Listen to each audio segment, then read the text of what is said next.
अरुण कार्की का शुरू से ही अपने देश के लिए जज्बा था, कुछ करके दिखाऊं अपने देश के लिए। पिताजी का भी तो मतलब इनकम सोर्स उतना ही नहीं था, तो वो बहुत मुश्किल से अपना पढ़ाई करके वो 19-20 वर्ष की उम्र में वो जीआर में 2017 में भर्ती हुआ था।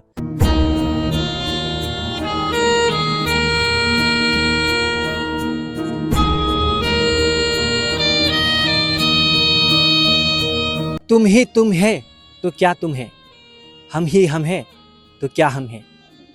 ठीक उसी प्रकार देश के महान सैनिक, महान जवान आज शहीद होने के कारण उनका पार्थिव शरीर को आज इस प्रकार से पश्चिम बंगाल के अलीपुरद्वार जिले के अंतर्गत कालचिनी प्रखंड के तुरसा नदी में उनका पार्थिव शरीर को इस प्रकार से दाह संस्कार दिया जा रहा है। साथ ही यहाँ के सैनिकों, यहाँ के गांववासियों द्वारा श्रद्धांजलि दिया जा रहा है। ये बहुत ही एक दुखद खबर है। तो आज यहाँ के हालचाल जो है उनके बारे में आप लोगों को हम थोड़ी कुछ जानकारी देने का प्रयास करेंगे। तो आज हम यहाँ के जो लोग आए हुए हैं उन लोगों से आप लोगों को बात करा के उनके बारे में थोड़ा जानकारी आप लोगों को मैं प्रदान करना चाहूँगा। तो दर्शकों, चलिए हम जानते हैं यहाँ के आए हुए उनके अपने रिश्तेदारों, गांववासियों। सर्वप्रथम नमस्कार आप सभी को। नमस्कार। और अरुण कार्की क्षेत्रीय जो जवान हैं वे शहीद हुए हैं, आज उनका दाह संस्कार किया जा रहा है। तो पूरे देशवासियों को उनके जन्म से लेकर उनके अभी तक के अंत का सफ़र तक अगर आप बताना चाहेंगे तो क्या बताना चाहेंगे? आप सभी दर्शकों को नमस्कार। मेरा नाम विकास छेत्री है और मैं स्वर्गीय शहीद अरुण कार्की जी का चाचा हूँ। अरुण कार्की का शुरू से ही अपने देश के लिए जज्बा था, कुछ करके दिखाऊं अपने देश के लिए। और परिवार, गांव सभी में अच्छा कैरेक्टर था। तो शादी भी ऐसे 1.5-2 साल हुआ था, नया शादी हुआ था, बच्चा कुछ अभी हुआ नहीं है।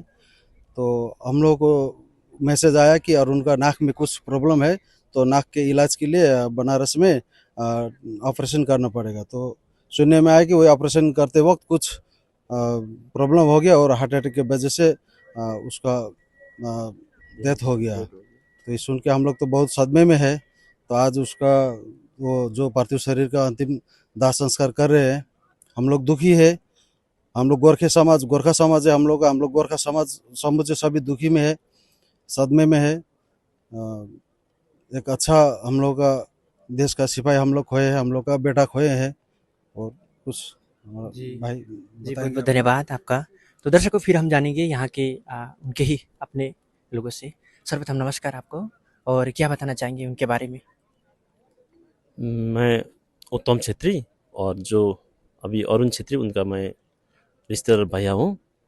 तो मैं अरुण भाई का जन्म कुंडली का थोड़ा मैं देना चाह रहा हूँ। उनका जन्म हुआ था 1998 में, और उनका सर्विस जो जीआर में भर्ती हुआ था 2017 में।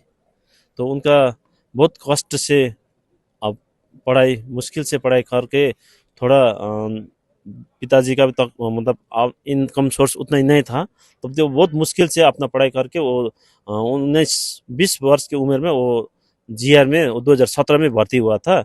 तो उनका 4 साल बाद 2022 में उनका शादी हुआ था। तो 2022 में उनका शादी हुआ था अपने ही नज़दीक दलसिंहपाड़ा से।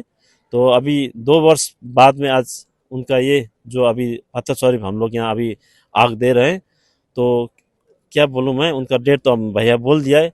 तो हम लोग उनके रिसीव के लिए कॉल किए थे बागडोगरा।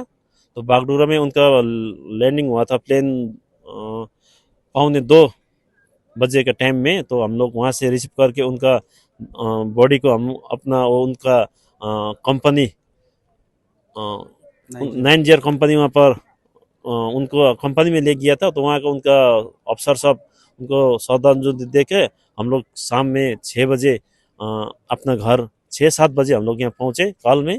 तो आज सुबह हम लोग 9:30 बजे उनका पार्थिव शरीर उठा के अब आज यहाँ अंतिम संस्कार के लिए नदी में लेके आए हैं, अभी आग दे रहे हैं। जी, बस मैं उतना ही बोलना चाहता हूँ। जी। आपका शुभ नाम? उत्तम छेत्री। जी, बहुत बहुत धन्यवाद। तो दर्शकों, जैसे कि आप सब देख रहे थे कि यहाँ के उनके घरवासियों, परिवारियों, लोगों ने क्या कहा। तो दर्शकों, ये सबसे बड़ी दुख की बात है। आज भी भारतीय गोरखा समाज को कई कई विदेशी बोला जाता है।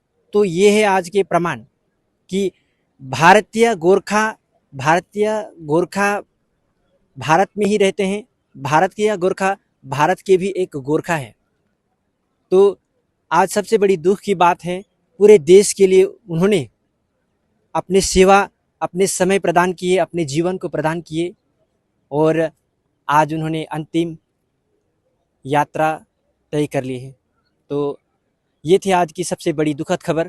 तो दर्शकों, देखते रहिए एसजे न्यूज़ वर्ष आज की इस खबर को। मिलते रहेंगे नई नई खबरों के साथ। धन्यवाद।